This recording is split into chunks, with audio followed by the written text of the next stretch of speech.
Հարգելի ներկաներ, ինչպես գործընկերներս նշեցին,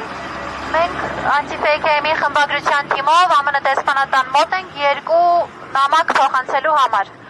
Առաջինը քաղբանտարկյալ Նարեկ Սամսոնյանի կնոջ Լուսինե Առաքելյանի ուղերձն է ԱՄՆ դեսպանին, որը տեսանյութի միջոցով հրապարակվել է մի քանի օր առաջ եւ առ այս պահը որևէ արձագանք չի եղել այդ նամակին։ Երկրորդը Anti-Fake-ի խմբագրության նամակն է, որտեղ մանրամասն նկարագրված են իրադարձությունների հաջորդականությունը, այն բոլոր ապօրինությունները, որոնք տեղի են ունեցել սկսած նոյեմբերի 13-ից։ Կկարդամ միայն Anti-Fake-ի խմբագրության նամակի եզրափակիչ մասը, որտեղ մենք կոչ ենք անում ԱՄՆ դեսպանին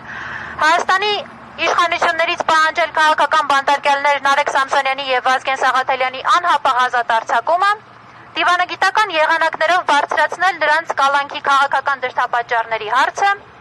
մշտադիտարկում իրականացնել իրավապահ մարմինների կողմից գործողությունների նկատմամբ, որոնք ուղղված են Anti-Fake-ի գործունեության սահմանափակմանը,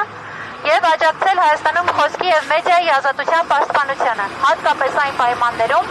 երբ անկախ լրատվամիջոցները դառնում են իշխանական ճնշումների թիրախ։